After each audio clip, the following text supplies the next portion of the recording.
வணக்கம், வாங்க சமைக்கலாம். இன்னைக்கு நம்ம என்ன பார்க்க போகிறோம்னா, நல்லா டேஸ்ட்டாக மொறு மொறுன்னு ஆனியன் ரவா தோசைங்க. ஹோட்டலில் தான் நம்ம சாப்பிட்ருக்கோம். அந்த ஆனியன் ரவா தோசையை இன்னைக்கு நம்ம வீட்டிலையே ஈஸியாக சூப்பராக டேஸ்ட்டாக செய்ய போகிறோங்க. ஒரு டம்ளர் ரவை எடுத்துக்கோங்க. எந்த டம்ளரில் எடுக்கிறீங்களோ அதே டம்ளரில் எல்லா மாவும் அளந்துக்கலாம். ஒரு டம்ளர் ரவைக்கு ஒரு டம்ளர் அரிசி மாவு, அப்புறமா 1/4 டம்ளருக்கும் கொஞ்சம் கம்மியாக மைதா மாவு, 2/4 டம்ளர் மாவுக்கு ஒரு அரை ஸ்பூன் சால்ட் போட்டுக்கோங்க.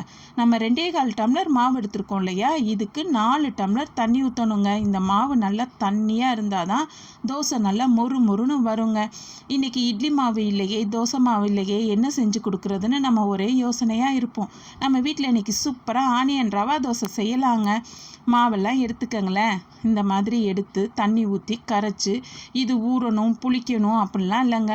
5 நிமிஷத்தில் சூப்பராக செஞ்சு கொடுத்துடலாங்க. இந்த மாவு நல்லா கரைச்சதுக்கப்புறம் இது கூட ஒரு ஸ்பூன் ஜீரகம் போடுங்க.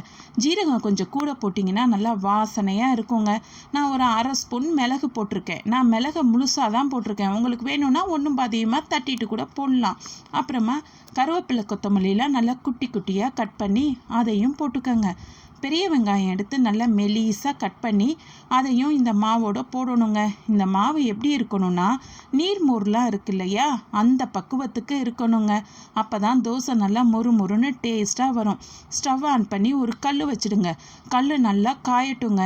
காஞ்சதுக்கப்புறம் இந்த மாவை ஒரு கிளறி விட்டு டம்ளரில் எடுத்து ஊற்றணுங்க. ஒவ்வொரு வாட்டி ஊற்றும் போதும் நல்லா கலந்து விட்டு தாங்க ஊற்றணும். கொஞ்சம் திக்காகுதா இன்னும் கொஞ்சம் தண்ணி ஊற்றிக்கங்க.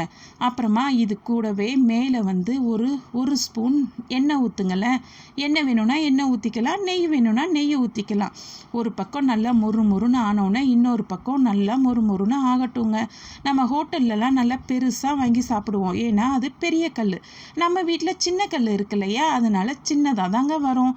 நல்லா மொறு மொறுன்னு ஆனியன் ரவா தோசை சூப்பராக ரெடி ஆயிடுச்சு.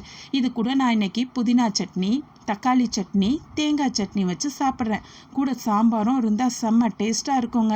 ஹோட்டல் ஸ்டைலில் ஒரு ஆனியன் ரவா தோசை செஞ்சாச்சு. நீங்களும் போய் உங்கள் பிள்ளைங்களுக்கு செஞ்சு கொடுங்க. அந்த வீடியோ பிடிச்சிருந்தா லைக் பண்ணி சப்ஸ்கிரைப் பண்ணுங்கங்க.